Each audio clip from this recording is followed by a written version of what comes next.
It's time for America Outdoors Radio, the show that covers the outdoor scene across the U.S. of A. and the entire continent. Fishing, hunting, conservation, outdoor recreation, and great destinations, we cover it all every week. It's your country, your outdoors. Let's explore it together with your host, John Kruse.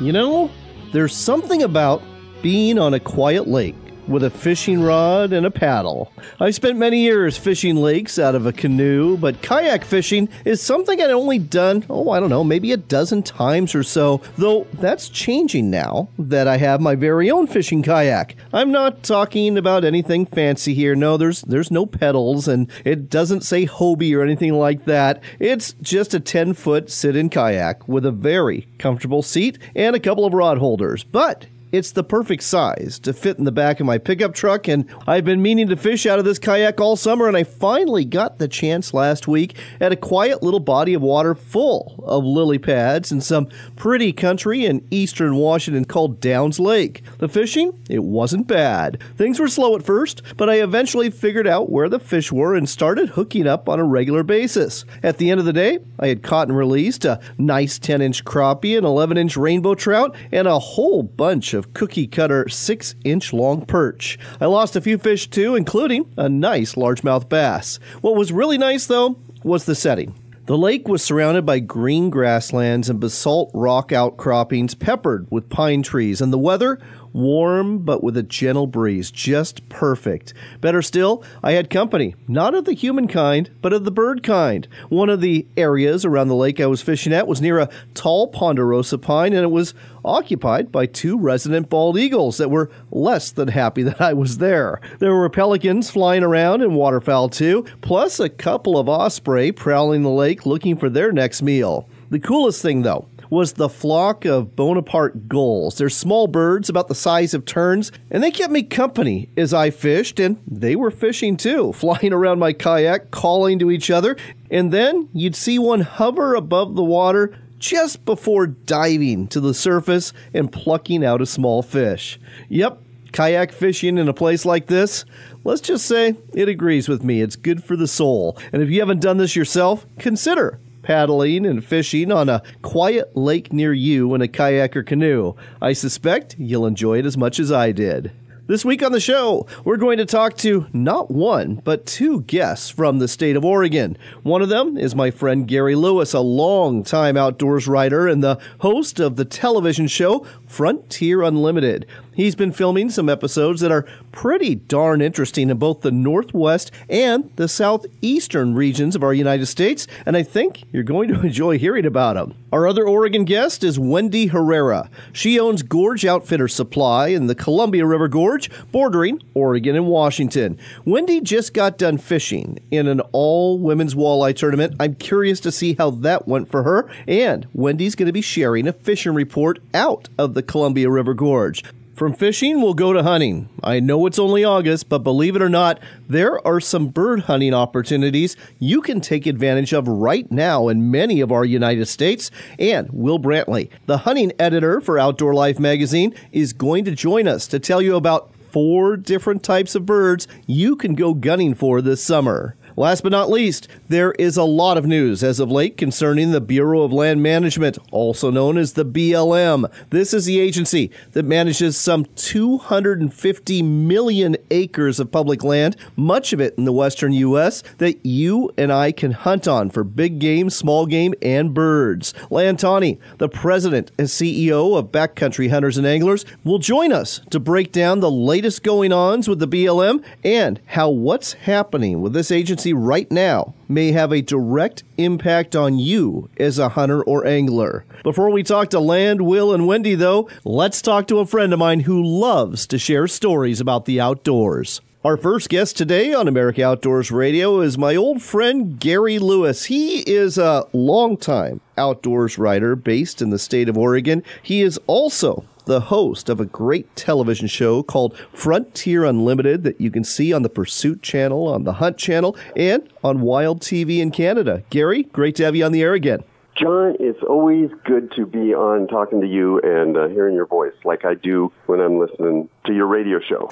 And I'm grateful that you do, just like I enjoy watching your television show. I know you've been very busy putting together episodes, not only in Oregon, but in the southeastern part of the United States. I want to talk about both today. Let's start off in Oregon. I understand you were fishing at Diamond Lake, a place where you and I spent some time at the Northwest Outdoor Writers Association conference a couple of years ago, but you weren't fishing for the rainbow trout there. You were fishing for a different species of trout.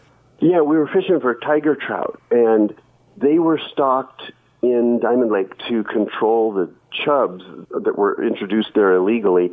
And the reason they put tiger trout in there is because they're more prone to be fish eaters.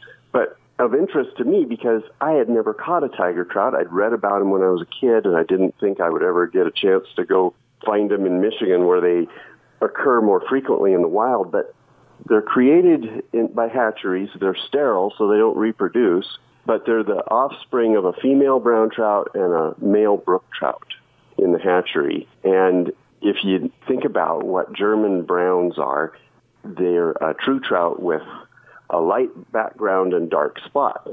And then a brook trout is a char with darker background and white spots or lighter spots. So when they combine, you get a fish that doesn't have spots, but instead has more vermiculations of stripes. So it looks like a tiger. It does. I've only caught one in my life, and it wasn't that big. How big were the ones? Well, I guess I should ask first, did you catch any at Diamond Lake, and how big were they? The first fish I hooked was a tiger trout, and it jumped.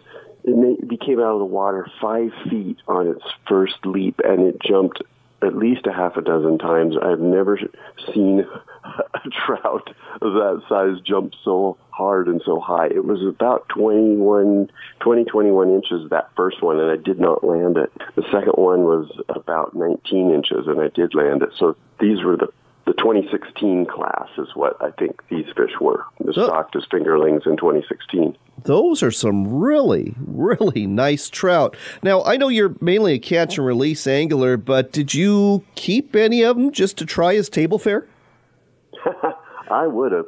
But you have to release them at Diamond Lake because they're there to control those chubs. And so I happily released it, and I caught a couple more. And then it seemed like the rainbows wanted to play more than the tigers. And we ended up, after 2 days, catching more rainbows than we did tigers. But I am happy to point people in the right direction as far as fly selection and where to fish on the lake if somebody was to send me an email. All right. And by the way, folks, you can contact Gary through his website at GaryLewisOutdoors.com. So, Diamond Lake, beautiful lake in southern Oregon, not far from Crater Lake National Park. If you want to go there for rainbows and tiger trout, that's a great opportunity. Let's talk about this episode you filmed. What was it, in Louisiana, involving alligators?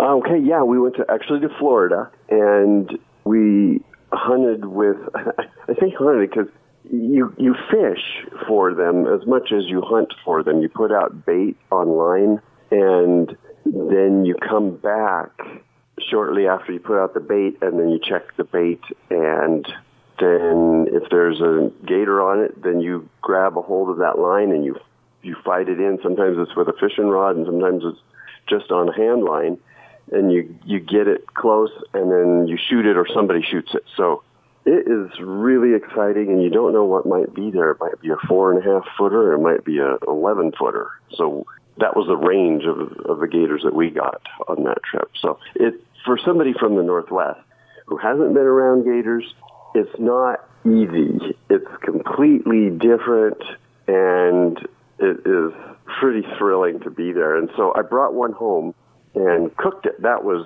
a pretty exciting thing, too, because I cooked it for all my neighbors. So I've got to ask, because everyone asked, does it taste like chicken? It tastes like crocodile, actually. I've had crocodile in Africa. It tastes a lot like crocodile. Well, that makes sense. Then an alligator would taste like a crocodile. It does not taste like chicken. It does not cut like chicken. It tastes like it's more like squirrel. So if you've eaten squirrel, I think the squirrel and alligator are just the same thing. One lives up in the tree, They both got the long tail. I love it. Next time I see a squirrel, I'm going to think of a gator. So this is good stuff, Gary. We have got to go. I want to hear more of your stories because they're so much fun. But folks, if you want to see these stories, you can do so on Frontier Unlimited. Again, you can catch it on the Pursuit Channel, the Hunt Channel, and Wild TV in Canada. And you can also find out more about what Gary's up to through his website at GaryLewisOutdoors.com. Gary, always a pleasure to have you on America Outdoors Radio. Thanks, John.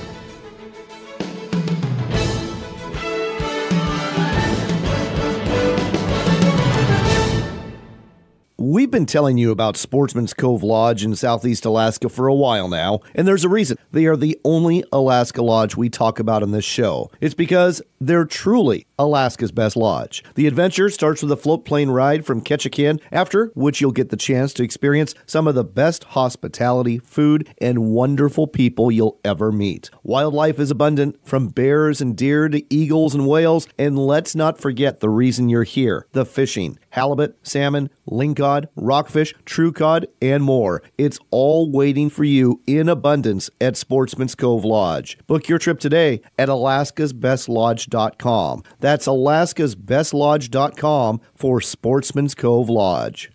Are you looking to reel in the marketing opportunity of a lifetime? America Outdoors Radio has sponsorships available, and we offer affordable platforms to reach thousands of listeners. Find out more by contacting John Kruse through his website at AmericaOutdoorsRadio.com. NorthwestFishingReports.com is the Northwest's largest fishing reports website, featuring well over 50,000 fishing reports, videos, articles, and more.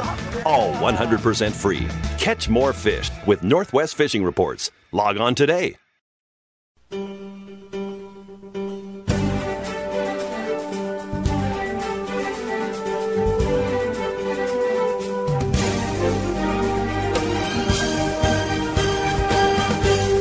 Welcome back to America Outdoors Radio. I'm John Kruse. It might be summertime, but you can actually do some bird hunting this time of year. And one person who knows all about that is Will Brantley, the hunting editor for Outdoor Life magazine and Field and Stream magazine. If you actually pick up the current copy of Outdoor Life, you're going to find a great article about the best summer bird hunts that are available for you right now. Will, great to have you on the air again.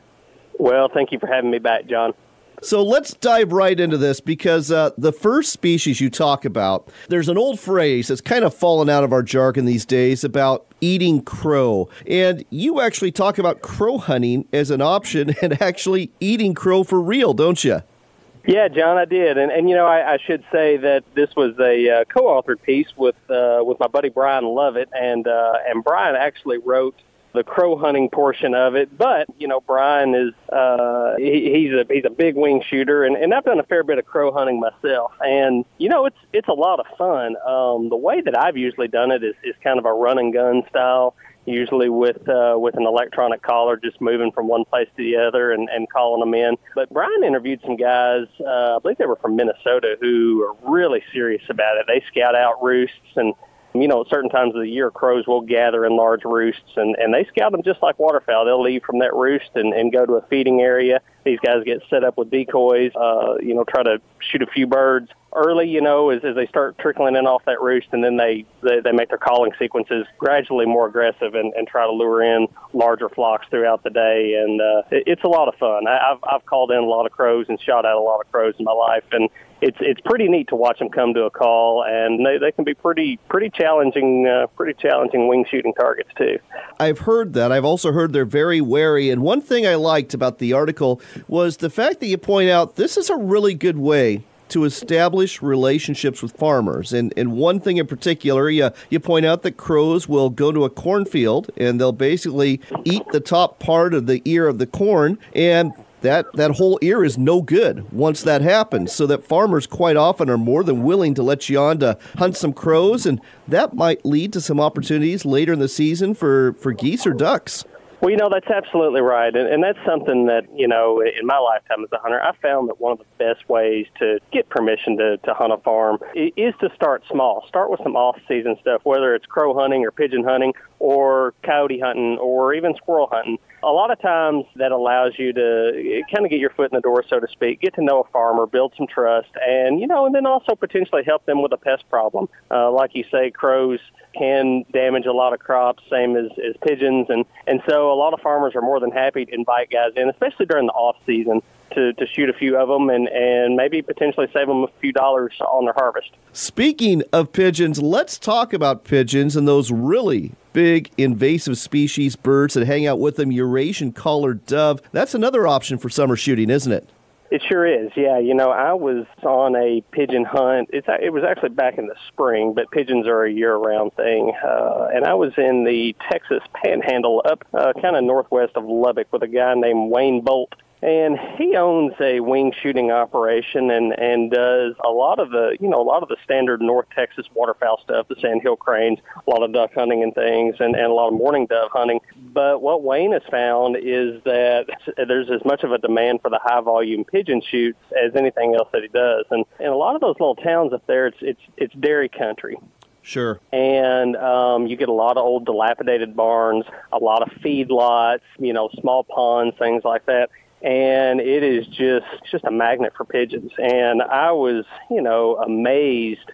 I mean, you're in any town in America, you're going to see a few pigeons, but the number of pigeons that they have up there is just staggering. And the numbers of them that'll get in these barns, that'll get in these feedlots, it's just almost beyond comprehension. And so we shot these pigeons over decoys, and the whole operation was really a lot like a waterfowl hunt. We set out decoys, we built blinds. Wayne had scouted areas that he knew these birds were coming to feed, and to watch these pigeons come into decoys was a whole lot of fun. I mean, I've shot some pigeons incidentally in my life, but sure. But never anything quite like this, and it was really neat. And then alongside those pigeons, you also had the Eurasian collared doves, which at a glance are kind of similar to a mourning dove, but they're quite a bit bigger. Yes. And they have a black ring around their neck, and they're an invasive species, and they're found throughout most of the United States now. I think kind of the Northeast is the exception. It's an area that they haven't colonized. But you definitely see them in a lot of the same places that you see pigeons. You see them around a lot of towns. They've got a real distinctive call. And in most places, you can hunt those birds year-round. Now, you have to be careful because, again, they look a whole lot like a mourning dove. They fly a lot like a mourning dove. And you have to be careful not to mistake one if it's not dove season, obviously, because you're looking at a pretty serious game violation if you accidentally shoot a mourning dove. But we shot some collared doves when we were doing our pigeon hunting, and it was a lot of fun, and they taste just like a mourning dove. They're just a little bit bigger. So. Yep, you're absolutely right about that. So those are three different birds that you can shoot during the summer months or the off-season, so to speak. One other one is the goose. Now, everyone thinks of goose hunting with the fall and the winter, but quite a few states have an early season goose hunt. However, I have personally found that these early season goose hunts, they can be really challenging. They can be. During the early season, you're rarely hunting migrating geese. And, and just for context here, we're kind of talking about with these early seasons, just virtually all the time you're talking about resident Canada geese. And these are the geese that, for generations have raised broods around golf courses and metropolitan areas, apartment complexes, things like that. These are the geese that you see messing on the big green lawns, So a lot of these geese have never migrated anywhere, and so they know their local area, although there may be a whole bunch of birds, and they may do some of the same things that you see migrating geese do, coming in to cut cornfields and things like that. Because they're local to the area, they're pretty smart. And when you go and set up on a pond or in a field or whatever that they've been feeding in their entire life, they recognize pretty quick that something is not just right. And so that part of it can be pretty challenging, but it is a great way to get out and set a goose spread, run a goose call, see birds coming into the decoys during the early season. And most of those resident seasons, I think North Dakota opens like mid-August, but most of them are going to be around the 1st to the middle of September. I know in Kentucky where I am, it's early September, and I think that's the case throughout most of the country. And typically, not only are those seasons open earlier, but your bag limits are usually quite a bit higher, and it's all in an effort to lower some of those resident goose populations and again, kind of keep those nuisance birds in check a little bit. Well, the bottom line is this, folks. If you do these off-season or summer bird hunts, you're really helping out a lot of landowners, a lot of farmers by doing so. So if you have got the itch to get out there for some bird hunting before the big game starts in September and October for most of us, consider going out there for some crows, some pigeons, some Eurasian colored doves, and maybe some resident Canada geese in the early season. If you want to find out more, just pick up the latest copy of Outdoor Life magazine. Will and his partner have got a great article about all this that goes even further in depth than what we've talked about here. Will, thanks so much for sharing this with us today on America Outdoors Radio. Thank you, John. I appreciate it.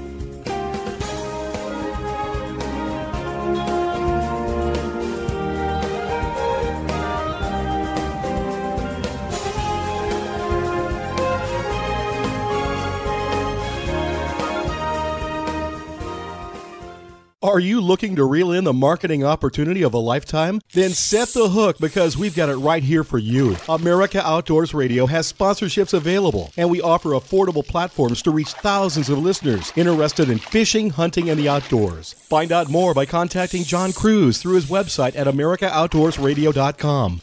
So you sit down and do your budget, and you look at all your monthly costs and your bills and your income, and it seems like there's never quite enough. You know what would really help? Finding $500 a month to help balance things out. That is the typical savings, $500 a month for a family when you switch to MediShare for your health care.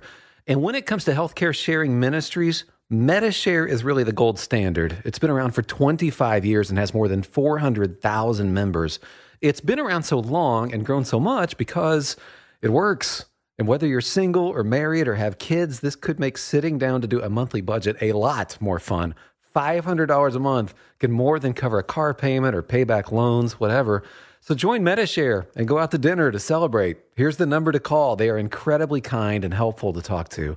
855-90-BIBLE. That's 855-90-BIBLE. 855-90-BIBLE.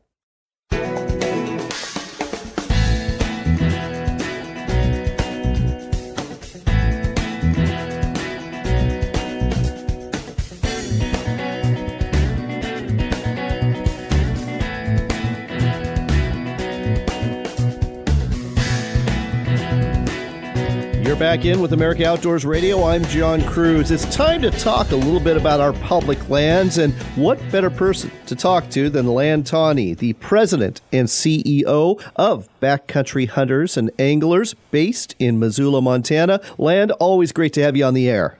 John, thanks for having me back.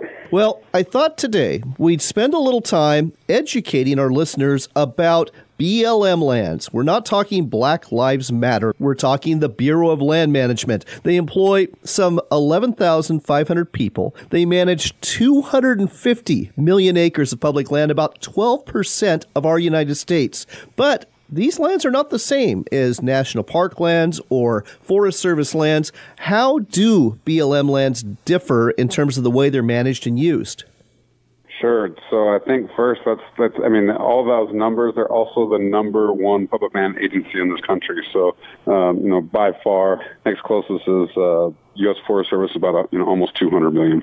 What's different about, I think that a lot of these lands are in the West, so there might be not as available to everybody all over the country. I'd say that's the first piece. I think the second piece is that the Bureau of Land Management is really looking at kind of extractive uses.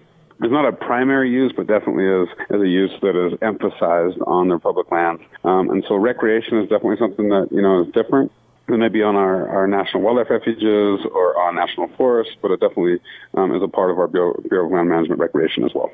I think a lot of people, when they think of BLM lands, two things come to mind. Cattle grazing, number one, and number two, wild horses and wild horse roundups. But there's a lot of opportunities for hunters on BLM lands too, and I know you've enjoyed some of those opportunities, haven't you? Absolutely. So I think, whether that's like the checkerboarded kind of ownership in eastern Montana here, I've done a lot of bird hunting there and a lot of antelope hunting there, and it's just awesome being able to kind of ramble across the open prairie. But then there's another place, and it's called the Upper Missouri River Breaks National Monument, and that hooks on to the National Wildlife Refuge up there and provides us like these big, vast opportunities to either go chase mule deer, or I've done a lot of bird hunting up there. And so it's these places where I can just roam, with the dog, and not have to really look at my GPS that much to know where I am, because the country is so big. So I've had a lot of fun doing that stuff. And something else I think most folks don't think of when they think of BLM lands is that some of these lands border waterways, and there's some decent fishing to be had. What are a couple examples of that in the western U.S.?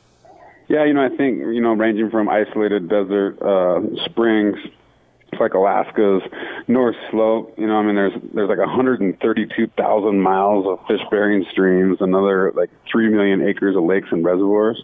So really, there's just tons and tons of opportunities. And so I think when you think about, a lot of this, these areas and dry landscapes, which is true, the oasis of those dry landscapes is all that water. So lots of opportunities, and those streams are protected really because the Bureau of Land Management manages those lands.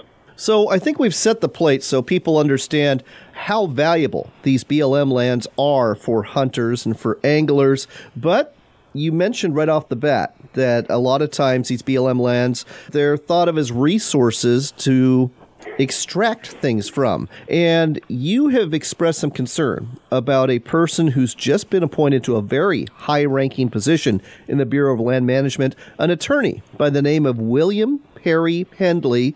Why are you so concerned about his appointment? Yeah, I think the first thing is that, we need to extract, energy and minerals off of our public lands. And I think, we understand that piece. We just want to make sure it's done in a balanced kind of view. With Mr. Pendley ascending to the, as a co-kind of lead of the Bureau of Land Management, he's written books, he's written essays about kind of dismantling our public lands. And so, back when Kathy McMorris Rogers from Washington was being considered to be Secretary of the Interior, she had hinted at it a little bit. This guy has been a champion, and so he thinks that, the government shouldn't have any public lands. It should all be in either private hands or state hands, which really at the end of the day is just a short path to the sale of. And so, these places where you and I and every single American can go recreate right now, it doesn't matter how much money we have, they want to change that to where the only elite have access to those places, or they're, even just extracted without any kind of rules and regulations. So, Mr. Pendley, I couldn't think of a worse choice. And, I think it's our job as Americans to tell our senators that we don't want him to be there. So we tell our senators, they put pressure on the secretary, and then maybe we can get him out of there. Wow. It certainly sounds like from what you just described that he is literally the proverbial fox in the hen house when it comes to this appointment. So I think you laid out a roadmap for what our listeners ought to be doing, contacting their senators so that his appointment is not confirmed. Is that what you're suggesting? Yeah, I think that, political pressure is a thing, and, this wouldn't be the first time that somebody had to resign, and so call your senators. It's an easy, call the switchboard. It's 202-224-3121, and just ask for your senator. And it's a simple ask, make sure that Mr. Pendley is no longer in charge of the Bureau of Land Management, our largest land agency. Well, that is Land Tawney's view about this. Again, this isn't necessarily the radio station's view you're listening to today, but it is certainly concerning. Thank you for bringing this to our listeners' attention. Now, one other thing that's going on with the BLM, this is very surprising to me.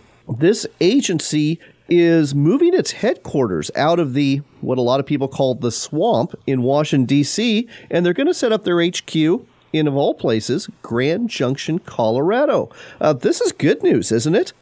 And I think that on its kind of merits that, moving more people out into the West, kind of where the majority of these lands are, to help manage them, I think is a good idea. I think that there's some things that we're concerned with that are kind of wait and see, and one of those is that, when budgets are happening and when decisions are being made out in Washington, D.C., because that's where the Forest Service is headquartered, that's where the U.S. Fish and Wildlife Service is headquartered, that's where, all the decisions are made budgetarily.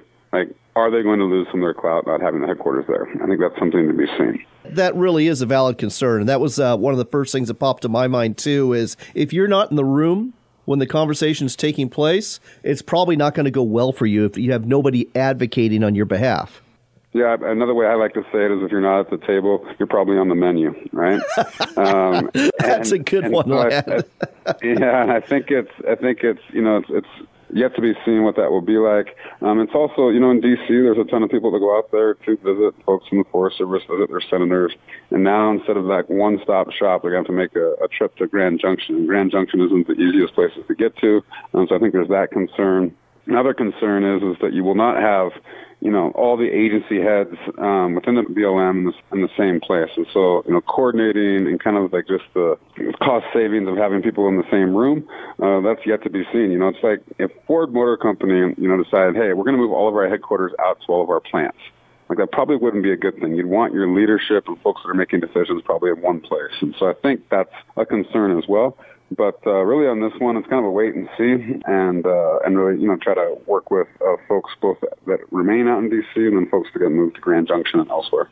Well, there's a lot going on with our public lands when it comes to the Bureau of Land Management. Thank you for weighing in on this topic. If folks want to keep up on our public lands, recreating on them, protecting them, what's the website they should go to and the organization they should join? Right. So go to the website. It's backcountryhunters.org. We'll keep you up to speed. We'll have an email up there shortly and come about Mr. Penley. It's a great place for just kind of look at the day-to-day. And then membership, you can sign up for membership there as well, and it's only $25 a year. And so, you spend that amount of money on, taking your significant other out to a dinner. So $25 gets you our magazine 4 times a year, and it keeps you up to speed on all these public land issues. Backcountry hunters and anglers, they're advocating for our public lands, places where you and I get to fish and hunt anytime we want. Land, thanks for sharing this with us today on America Outdoors Radio. John, it was great to be back. Thank you.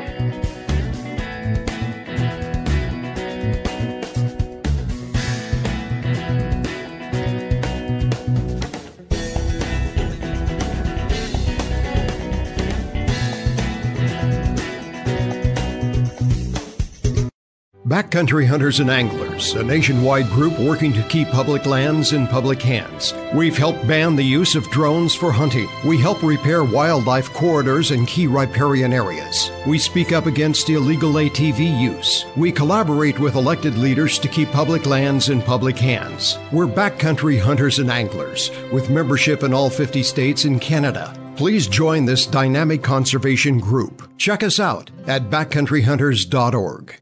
We've been telling you about Sportsman's Cove Lodge in Southeast Alaska for a while now, and there's a reason. They are the only Alaska lodge we talk about in this show. It's because they're truly Alaska's best lodge. The adventure starts with a float plane ride from Ketchikan, after which you'll get the chance to experience some of the best hospitality, food, and wonderful people you'll ever meet. Wildlife is abundant, from bears and deer to eagles and whales, and let's not forget the reason you're here, the fishing. Halibut, salmon, lingcod, rockfish, true cod, and more. It's all waiting for you in abundance at Sportsman's Cove Lodge. Book your trip today at alaskasbestlodge.com. That's alaskasbestlodge.com for Sportsman's Cove Lodge.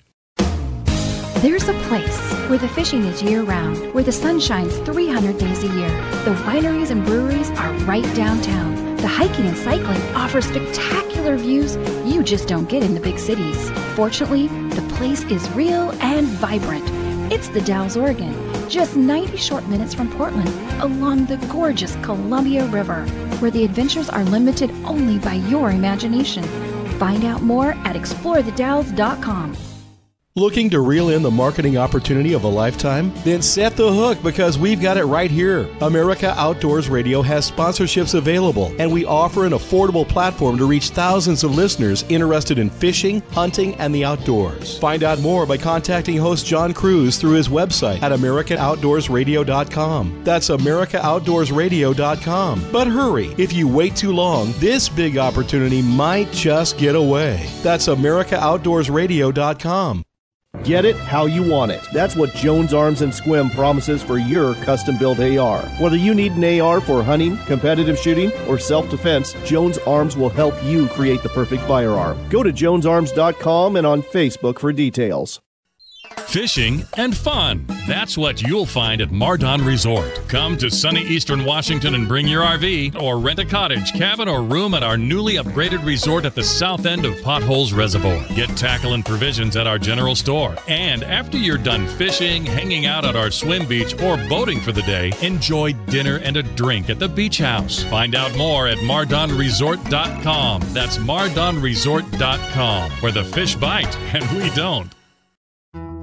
Game-changing. That's the best way to describe the new Scent Flash UV Triangle Flasher from Max Lure Company. This 360-degree rotational inline flasher features a scent release system attracting salmon to the lure behind it like no other flasher on the market. Soak the free scent pad with any type of oil or gel, or load up the cavity with any type of bait for fishing success beyond your wildest dreams. It's the Scent Flash UV Triangle Flasher, only from Max Lure Company.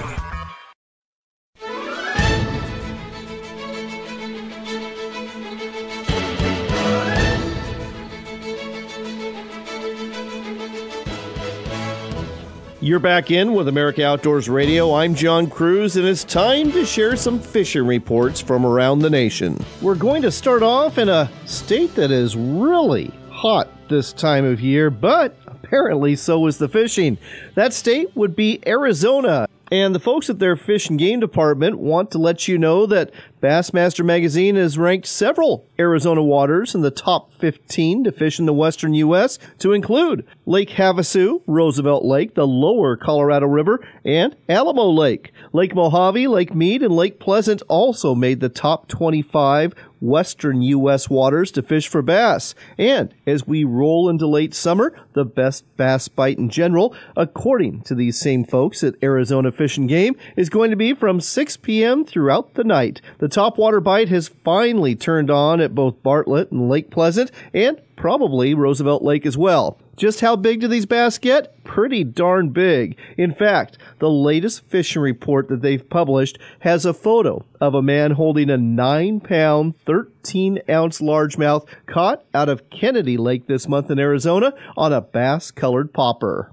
Heading to the Midwest, the walleye fishing out of Green Bay, Wisconsin has been good this week. That's the word from several charters posting up at lakelink.com. Lots of eater fish, as well as some bigger 21 to 23 inchers, have been biting a variety of different offerings, from jigs to plugs, and have been found both suspended in the water column and oriented around structure as shallow as 7 feet deep. Hopefully, some of our listeners tuning in to News Talk 1150 WHBY out of Appleton, Wisconsin, can put some of this intel to good use this weekend. We've also got listeners tuning into our show today on WPMO 96.9 from Pascagoula, Mississippi, who are probably going to be interested in the latest Pascagoula River fishing report from Mississippi Fish, Wildlife, and Parks. They say anglers fishing the river and oxbows are catching more bass using deep diving crankbaits or soft plastics fished near deep structure.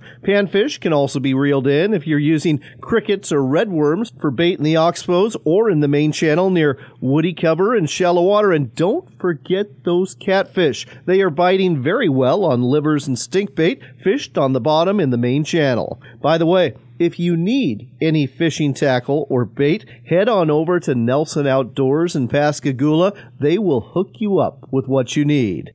Next on America Outdoors Radio, we are taking you to the Columbia River Gorge bordering Oregon and Washington. It's one of the prettier places to cast a line in the entire United States, and it's also home to the Dalles Area Chamber of Commerce, which is a sponsor of the show. So if you are looking for a base camp, the Dalles has got everything you need. And there's another place just down the road from the Dalles called Rufus. And at Rufus, there's a place called Gorge Outfitters Supply. It's a small store that is packed with all the fishing tackle you will specifically want to fish in the gorge. And with us today is the owner, Wendy Hererra. Wendy, great to have you on the air again. Thank you. Good afternoon. Wendy, I understand that you were just fishing an all-women's walleye tournament. Where was that at, and how did you do?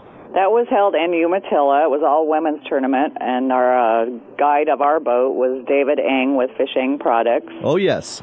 Our boat was the actual top boat of the day, which means we caught the most fish. And we only had 4 rods in the water versus all the other boats had 6. So I think we did quite well.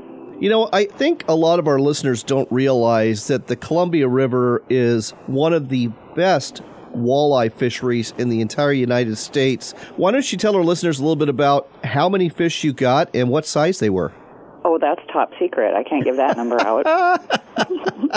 All right. Well, let's talk about just fishing in general, walleye fishing. How's it going right now, and what are the sizes that we're seeing coming out of the river right here in August? The walleye fishing right now in our area is better than we expect for this time of year. We are still pulling deep diving plugs. In fact, I just got an order in today of a bunch new colors of our walleye bandits and our bay rats, or the deep diving plugs that are effectively catching these fish right now, in addition to our butterfly blade, Dutch fork blade walleye harnesses that we tie here in the store, just to kind of give you a general idea how these fish are looking and how the catch is going here in Rufus.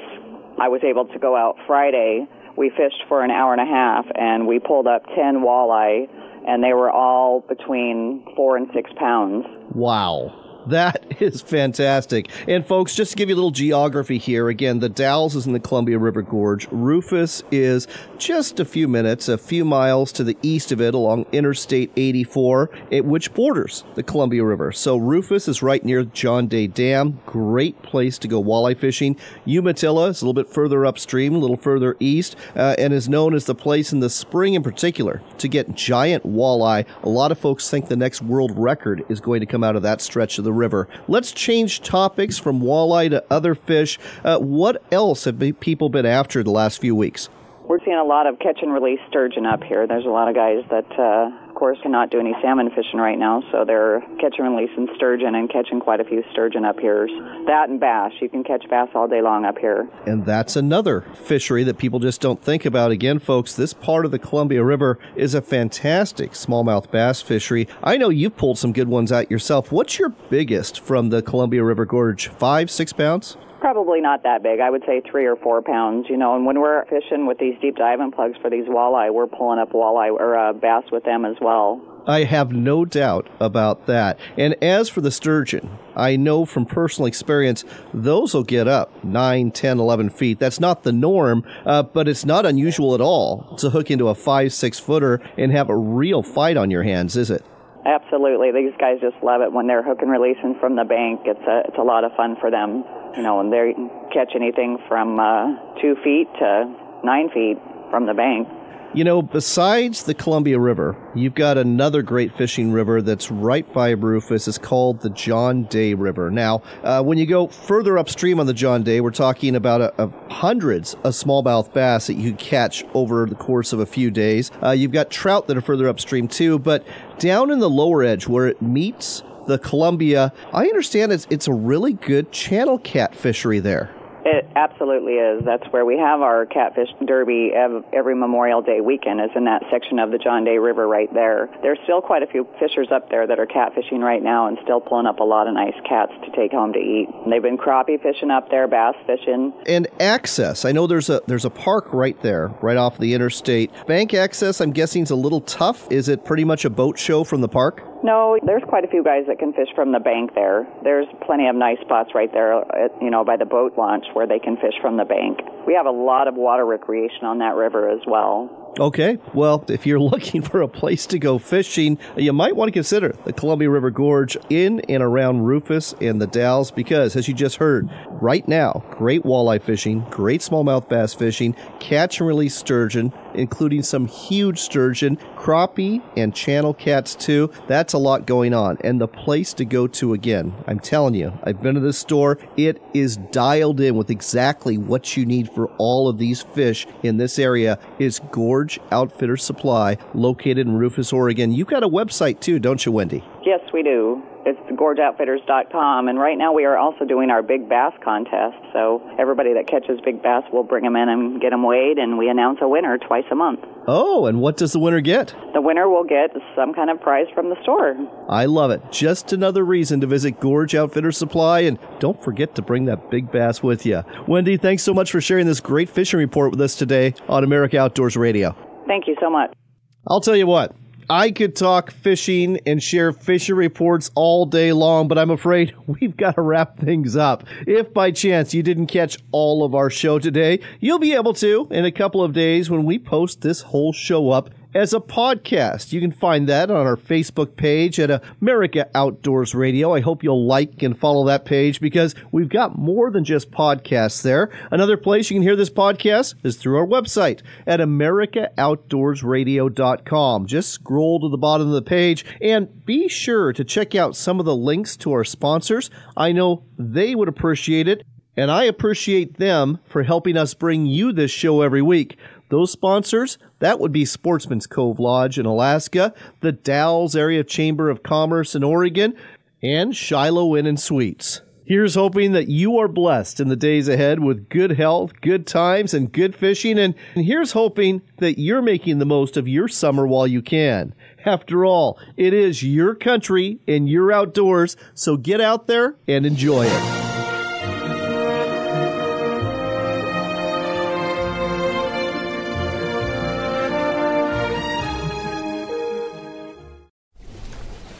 Tillamook Bay is considered the greatest fishing experience on the west coast for fall Chinook salmon and winter steelhead, and Dungeness crab is plentiful. 5 major rivers connect with the ocean on the Tillamook coast. It's not unusual to snag a 40 to 50 pounder. Go out in a boat or stand on a riverbank or dock. Try fishing from a dory boat and experience the thrill of a beach launch and landing. Use spinners, sand shrimp, or salmon eggs to lure them. The fish will line up to grab your bait. Go to tillamookcoast.com/fishing to find guides and places to stay. Are you looking to reel in the marketing opportunity of a lifetime? America Outdoors Radio has sponsorships available, and we offer affordable platforms to reach thousands of listeners. Find out more by contacting John Kruse through his website at AmericaOutdoorsRadio.com.